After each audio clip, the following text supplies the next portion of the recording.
ଚାଲନ୍ତୁ ପିଲାମାନେ ଆଗକୁ ଆସୁଥିବା ସ୍ୱାଧୀନତା ଦିବସରେ କିପରି ସୁନ୍ଦର ଭାବରେ ଭାଷଣଟିଏ ଦେଇପାରିବ ତାର ଗୋଟିଏ ମୁଁ ଅଭ୍ୟାସ ଏଠି କରାଇବି ଏବଂ ଶୁଣେଇବି। ତୁମେମାନେ ଦେଖ, ଶୁଣ ଏବଂ ଖାତାରେ ଲେଖି ରଖ ଏବଂ ଆସୁଥିବା ସ୍ୱାଧୀନତା ଦିବସରେ ସୁନ୍ଦର ଭାବରେ ଭାଷଣଟିଏ ଦିଅ। ଠିକ୍ ଅଛି, ଆରମ୍ଭ କରିବା।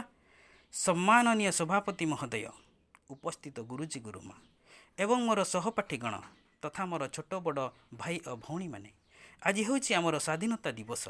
ଏହି ପବିତ୍ର ଦିନରେ ମୁଁ ଦୁଇ ପଦ କହିବାର ସୁଯୋଗ ପାଇଥିବାରୁ ଧନ୍ୟ ମନେ କରୁଛି। ଦୀର୍ଘ 2 ଶତାଧିକ ବର୍ଷ ବ୍ୟାପୀ ବ୍ରିଟିଶ ଶାସନର ଚକ୍ର ତଳେ ନିପୀଡ଼ିତ ଭାରତବାସୀ ଯେଉଁଦିନ ସ୍ୱାଧୀନତାର ଆଦ୍ୟବାୟୁ ନାସାପୁଟରେ ଆଘ୍ରାଣ କଲେ, ସେହି ଦିନଟି ହେଉଛି 1947 ମସିହା ଅଗଷ୍ଟ ମାସ 15 ତାରିଖ। ସେହି ଦିବସଟି ଭାରତବର୍ଷ ଇତିହାସରେ ସ୍ୱର୍ଣ୍ଣାକ୍ଷରରେ ଲିପିବଦ୍ଧ ରହିବ। ସେହି ଦିବସଟି ଅମରାକ୍ଷରରେ କାଳବକ୍ଷରେ ଖୋଦିତ ହୋଇ ରହିବ। କାରଣ ସେହିଦିନ ରାତ୍ରି 12 ଘଟିକା ସମୟରେ 40 କୋଟି ଭାରତୀୟ ଜନତା ସମବେତ ଭାବରେ ବିନା ରକ୍ତପାତରେ ପରାଧୀନତାର ନିଗଡ଼ ଛିନ୍ନ କରି ସ୍ୱାଧୀନତାର ପ୍ରଥମ ଆସ୍ୱାଦନା ଲାଭ କଲେ।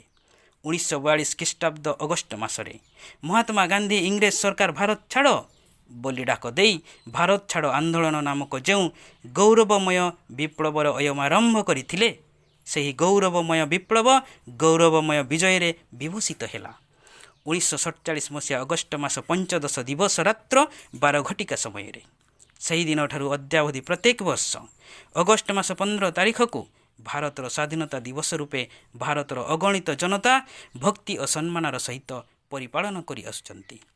ସେହି ଦିବସରୁ ତୁଙ୍ଗ ଆକାଶରେ ଭାରତବର୍ଷର ଚୈତ୍ର କେତନ ଚିତ୍ର ଶୋଭିତ ତିରଙ୍ଗା ଜାତୀୟ ପତାକା ବାୟୁ ହିଲ୍ଲୋଳରେ ଫରଫର ହୋଇ ସଦର୍ପରେ ଉଡ଼ୀୟମାନ ହେଉଅଛି। ସେହି ଦିବସଟି ହେଉଛି ଆମ୍ଭମାନଙ୍କର ମହାମୁକ୍ତିର ଦିବସ, ଦି ଡେ ଅଫ୍ ଡେଲିଭରାନ୍ସ। ଏତିକି କହି ମୁଁ ମୋର ବକ୍ତବ୍ୟ ଶେଷ କରୁଛି।